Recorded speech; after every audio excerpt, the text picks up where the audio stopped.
report your state trooper. I'm Trooper Dave Levandusky of the Indiana State Police.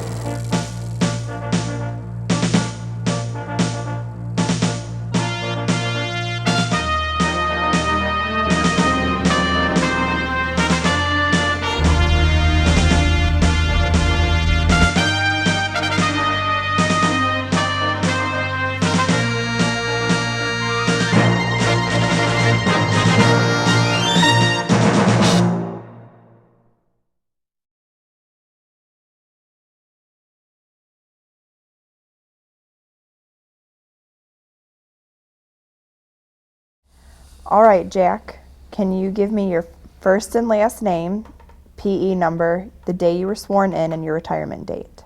Jack Rich, PE 878. I started here at the post in March 1 of 1958, was radio operator for 2 years, and then went to police school in 60. And when did you retire? 1990. What made you want to become a trooper? Well, ever since I was a little fella, I admired the trooper cars, and my dad was associated with them. Some over at the academy. Every summer they'd send some troopers there to help with traffic, and I got to know a couple of those. One by the name of Bob Wilson out of Plymouth, and I was just really impressed with the state police. Always wanted to be one. So you said that you went to the 1960 recruit school. Yes. What was the hiring process like during that time? Well, you took the first test over at Wabash, Indiana, which is about 15 miles east of Purdue Post. Then after that, you waited to receive a letter. And if you received one letter, it would say, we're no longer interested in you. If you received another letter, it would say, okay, report to Indianapolis for an interview.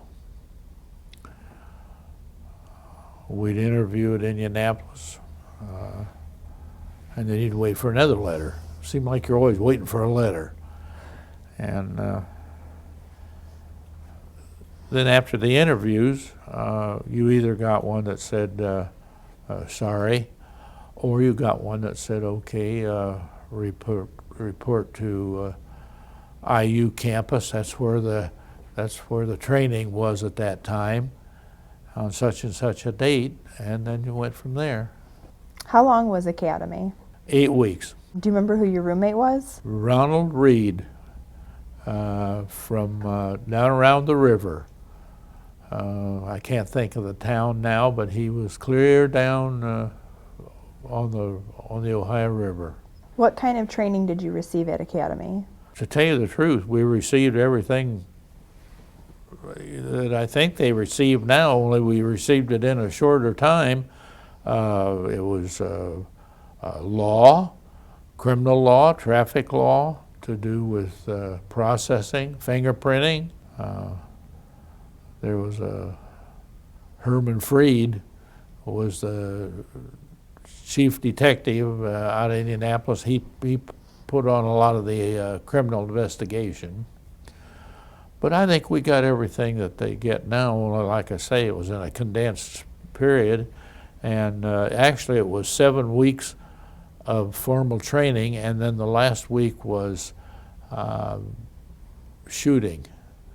They'd bus us out to somewhere south of Bloomington, and we'd shoot the shotgun and the pistols and what have you. Now, where was academy when you went through in 1960? It was on Bloomington campus, and we'd start out, we'd run a mile every morning, and that about killed me. I just wasn't a runner. But then we'd march to the cafeteria, and we'd eat our breakfast. We'd come back and then start in our studies, and then break for noon, and then come back and spend most of the night studying. Were there any difficult moments during your time at Academy? Running. That was my most difficult moment. Not really, other than they would have a recruit march us to and from just for experience or a little something different. And I'll never forget one of them, a fellow from Lafayette. He was marching us, and he waved. There was cars on the left and cars on the right, and he waved a guy through the middle. And of course there was some crunched fenders, and he gave us a column left march, and we left the scene. Where were you first assigned? Peru was a sub-post out of Lafayette, and I first went to Lafayette, our district headquarters, so I came right back to the area. And I spent time over there breaking in, and then when I got done over there, I came back to Peru and broke in back here, and then eventually I was assigned back here at Peru Post in Miami County. Do you have any memorable experiences from your first few years at the Peru Post? My first car was a 60 Plymouth, probably one of the nicer cars I had, and the state at that time wasn't noted for getting premium tires. So I was beginning a chase south out of Rochester, which is north of Peru, and on Old 31, and I was running probably 120 mile an hour, and all of a sudden the right front tire stripped all the tread off of it, came around, stripped the headlights out, the fender well, but the tire didn't clear down, didn't go flat. It still stayed up, so I survived that one. But that was a pretty memorable moment. Mm-hmm. Were you assigned to any special details like the Indy 500 or State Fair? Yeah, the 500, the State Fair. I don't know whether you want on the details, but the diving, I was a diver. I went to the second school of the diving program. And I was on the Riot squad. What else? There was so Why many don't you tell things. us about being a scuba diver on the state police? Well, I was 10 years a scuba diver, and I was born at Culver, Indiana, there on Lake Maxinkuckee, so I was accustomed to water. And I thought, that sounds pretty exciting. And of course, in 1963, when I went to the diving school, the state was about the only ones that had diving programs, so I went from one end of the state to the other on diving details. It was interesting. Most of the places we dove, you couldn't see your hand in front of your mask. Occasionally, if we'd go into southern Indiana and the old mine strip pits, it was just like sitting in a room. They were just as clear as a bell.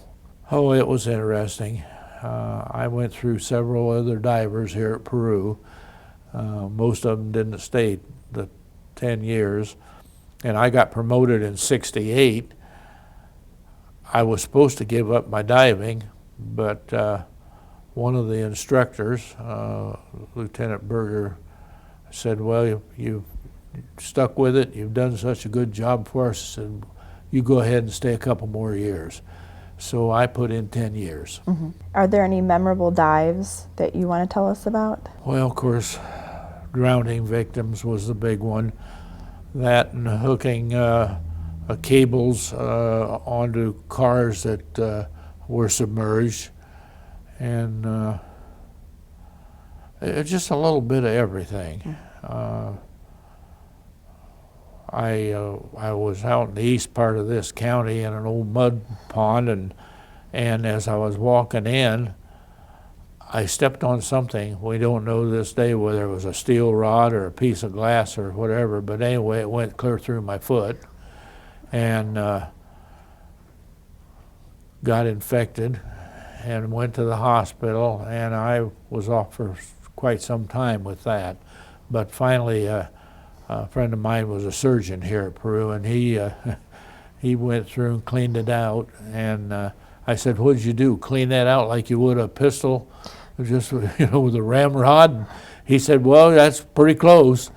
But anyway, I come out of that okay. How long were you on the Riot Team? From the time it started till probably pretty close to when I retired. I was on there a long time. What was a part of it at that time? What did you have to do as a part of the Riot Team?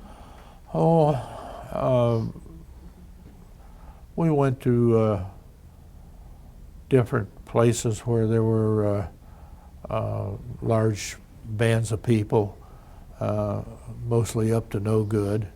But now I do have a memorable thought on that. They sent us over to Purdue.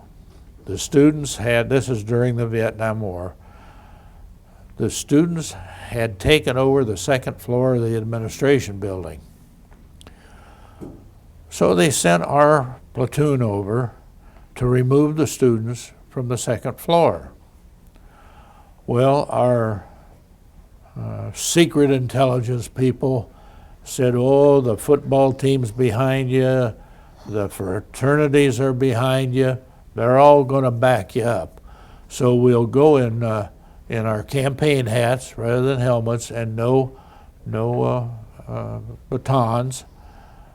Well, we got over there, and everything was fine till we started marching up through the campus.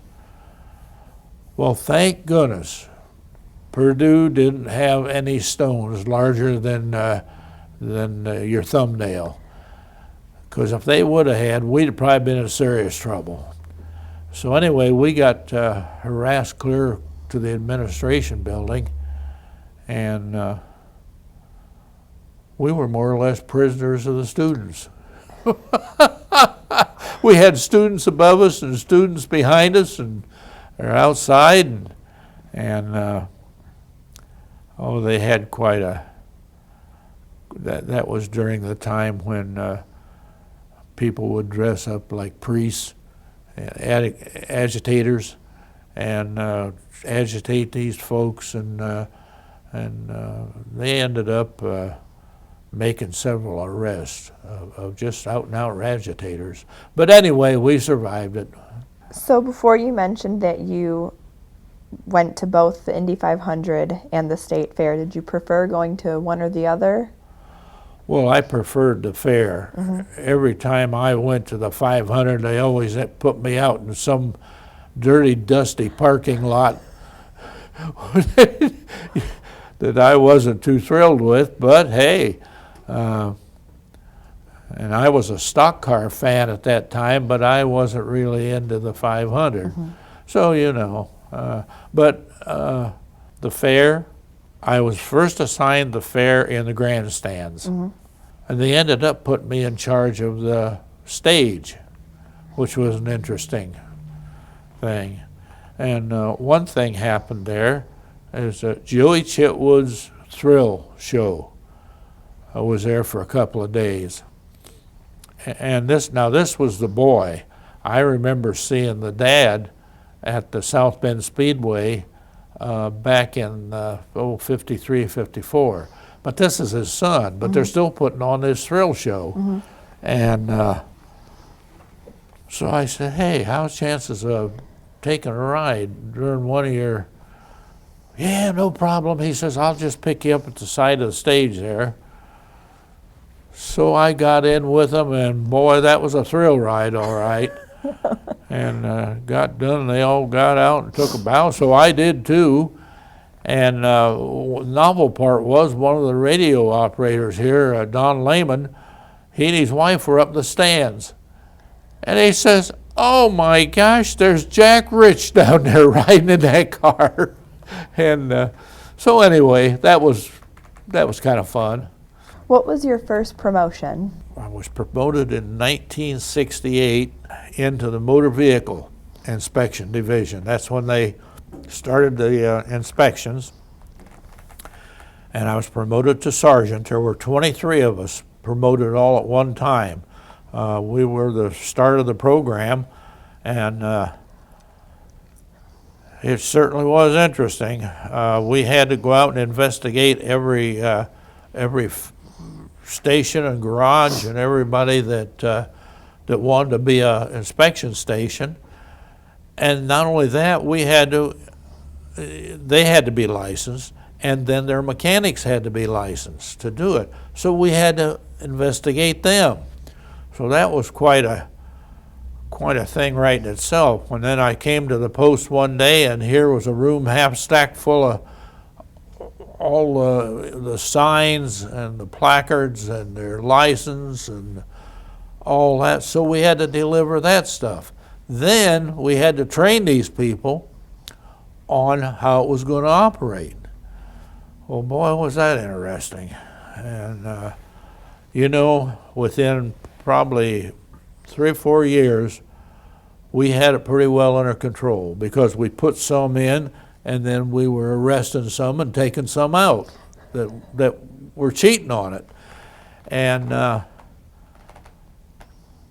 1980,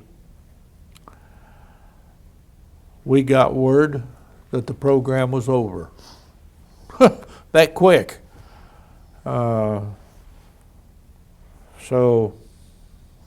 from that point on, they didn't know what to do with us.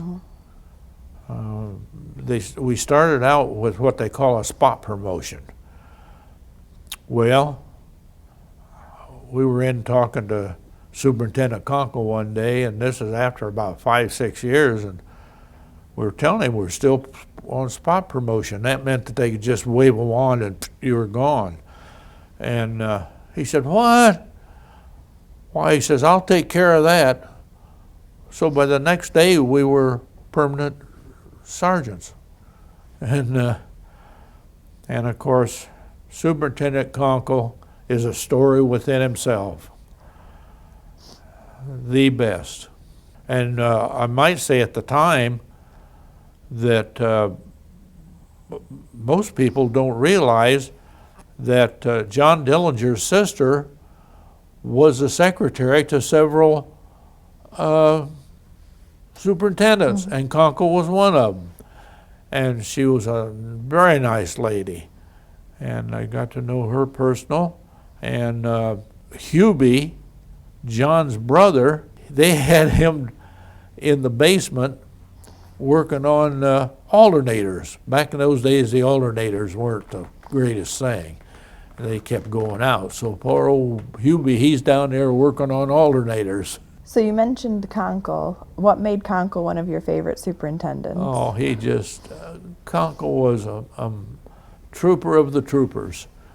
He understood troopers. He understood what they wanted, what they needed. You'd be going down the road and all of a sudden you'd get a call, said, "Okay, the trooper at such and such a road, pull over. This is a superintendent." And they'd want to go get a cup of coffee with you. Now, I think probably my next favorite superintendent, of which I think is a trooper of troopers, is the current superintendent. He is very, very likable and very efficient, and he understands troopers. What was one of the most dramatic changes you saw during your career to the Indiana State Police? Well, locally, it would be moving from our old hand-built shack down the road to this brand-new building here. That was one of the big things. As far as the department itself, it had expanded considerably. And when I come on, there were 400 troopers, and they made $400 a month. And now, I don't know how many troopers there are now, but I know they're making considerable more than $400 a month. When I was working radio, I made $235 a month, and I thought, boy, that's the best job I ever had. So what year did the post move to the building that we're in currently? It probably was the 80s. 80s? 70s or 80s. Can you talk a little bit about that transition, moving from the old building to the current building? Well, it was interesting, and to tell you the truth, it was a lot of fun.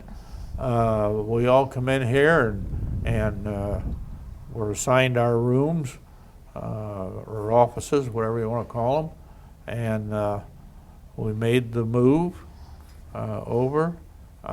Jim Hoover, who was one of the people in charge of the truck division, he lined up a, I don't know what you'd call it. It was pulled by a lawn tractor, and people, was almost like a bus. I mean, only it was all open.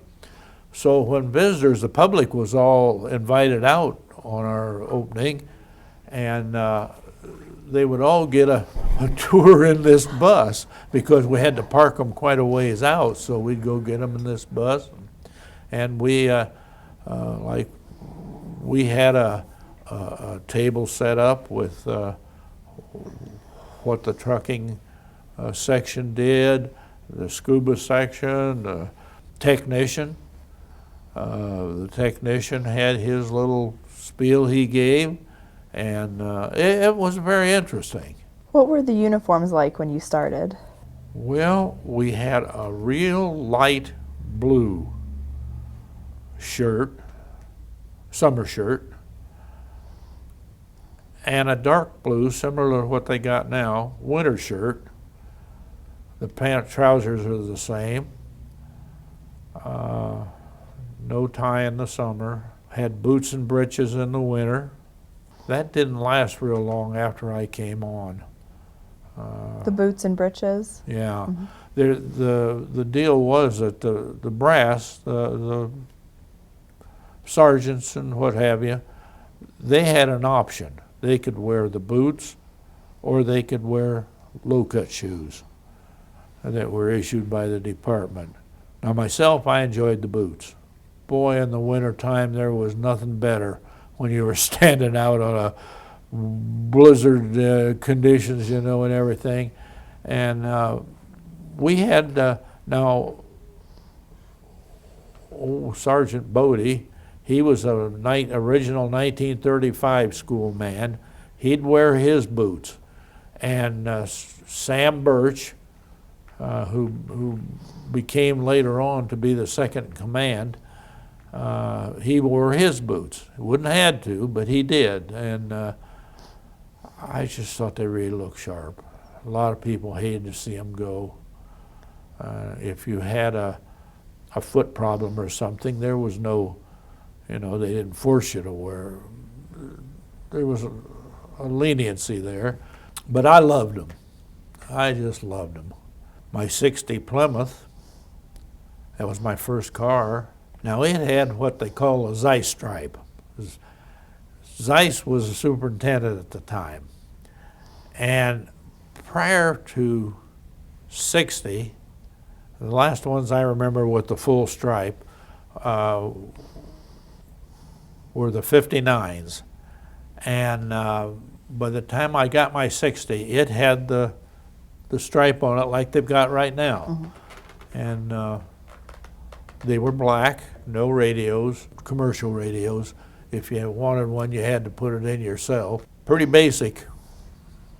You know, we had those big long sirens up on top. And I only used mine when I had to, because when you wound that thing up, it just wah, wah, wah. It took forever. I mean, it was kind of embarrassing, you know. Pull some guy over for something and the siren's still going. Mm-hmm. And I'm trying to think. I think my 66 had the bubble light, one single bubble light. What was your favorite car that you had? Well, probably that 60 Plymouth. It was a gorgeous car. Like I say, it was basic, but it was a gorgeous car. Now, the fastest car I had was a 68 Mercury. It had a 429 cubic inch in it, and I stepped on it one day and just sheared the whole drive shaft joint off of it. I mean, it was awesome. But enough on that subject. I don't think they can get you in trouble anymore. No. What position did you hold that made you most proud? Well, I was proud to be a scuba diver, but I was awful proud to have been promoted to sergeant. That was one of my proudest And of course, one of my happiest times was when I was accepted on the department. I really wanted to be a trooper, always did. And then as I grew up, or as I grew up, as my sons grew up, the oldest one, he became a trooper. The youngest one was 5 years younger than him, and at the time, he became a trooper. And then he stopped to see if somebody needed help over between Peru and Wabash, and the guy shot him to death with a shotgun. And you know, you hate that, but that's part of, you know, it's when you sign up to be a policeman, that's what you get into. But he loved his job. He had been promoted to detective just prior to that, well, several years prior to that, and he was totally loved by the people that he was associated with.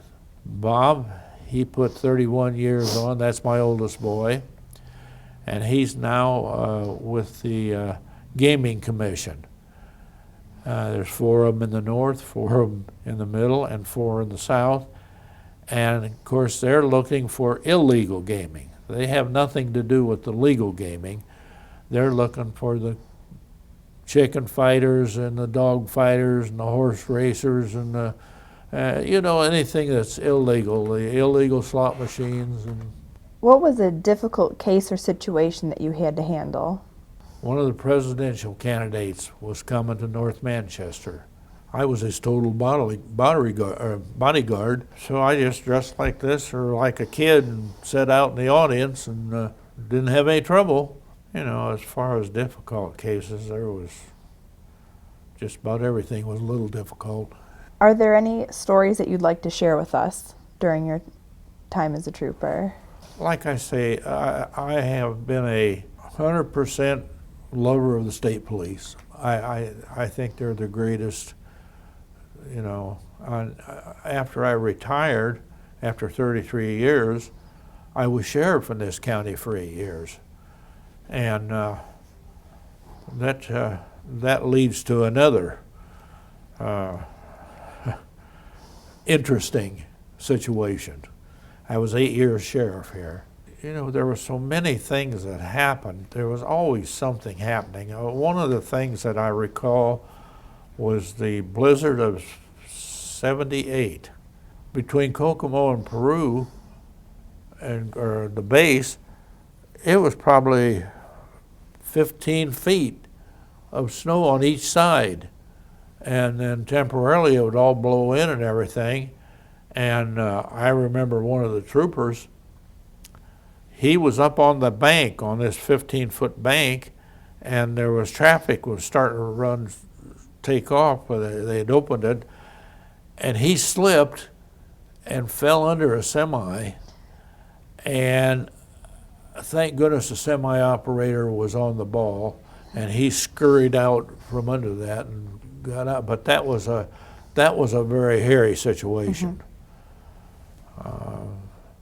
You know, there was always a bank back in those days being robbed. We had assignments on where to, you know, okay, go to number 14. So you'd look at your sheet, you'd say, okay, that's 218 and 31 or whatever. And we had one bank robbery at Converse where the guy had an explosive, and geez, the thing went off, and I believe somebody got killed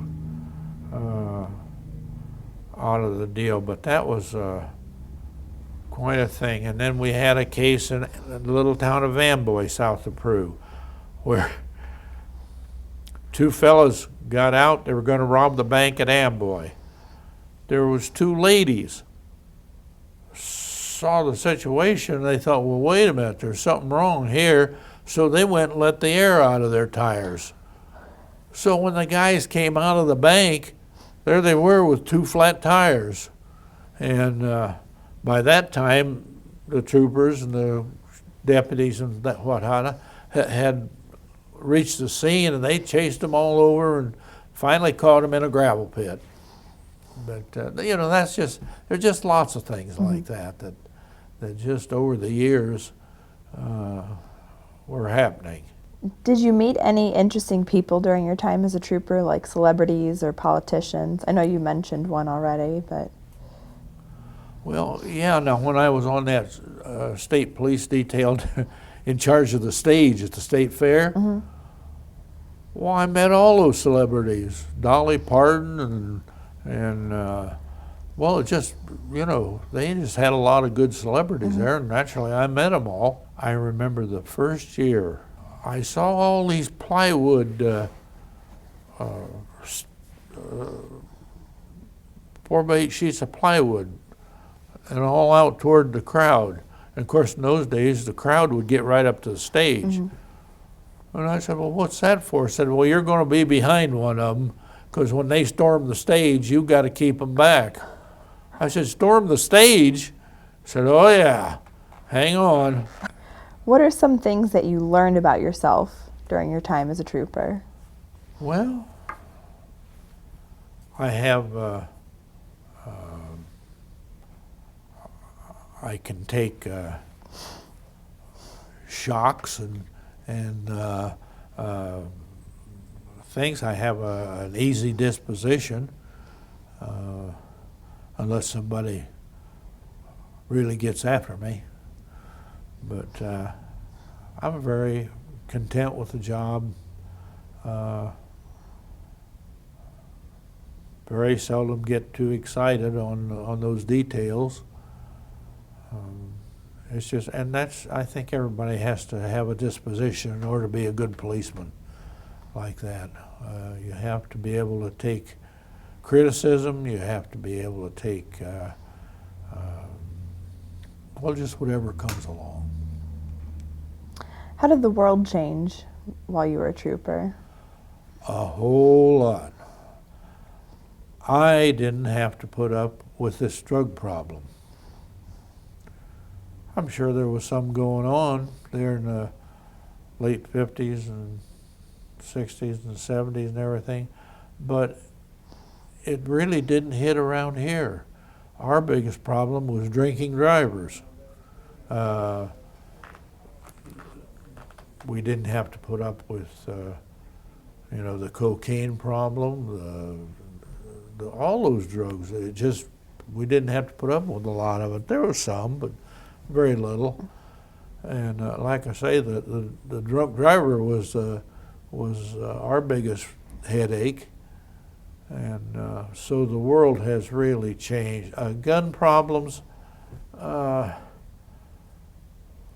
I don't remember anybody getting shot accidentally, or somebody coming to their door and shooting them or whatever. I don't remember. I had one case where I pulled up a little town of Need out here. They sent me that a young gal was going to commit suicide. So as I pulled up, this little Oriental gal with a rifle was standing on the front porch, and I got out of the car and I said, you know, what are you doing? She says, he no love me anymore. I gonna kill myself. And she put the rifle down there right in front of me. So, you know, that's a tragic thing, but, you know, as far as gun things in this county, we've had our murders, but very few and far between. And, you know, it doesn't sound like I had much of an exciting career, but I really did, you know. It's different things coming up. What do you want people to know about the Indiana State Police? Well, in my opinion, the Indiana State Police is the finest police department around. And I mean round. The people, they're basically, you know, they're honest. You always got somebody crops up that's not so good. But hey, out of how many ever people there is now, 2,000 or 3,000 or whatever, do you know how many? We're over 1,000 now. Or over 1,000. You're bound to get a lemon now and then. But basically, the troopers are just a fine bunch of people. They really are. And not just because I was one, but I dealt with a lot of agencies. And there are good agencies out there. But in my opinion, the Indiana State Police is the best. Do you have any words of wisdom for young troopers or people that are interested in becoming troopers? Yes. There's one thing. If you try and you get that dastardly letter that says, try again, because some of our people have tried 3 and 4 times and then got accepted.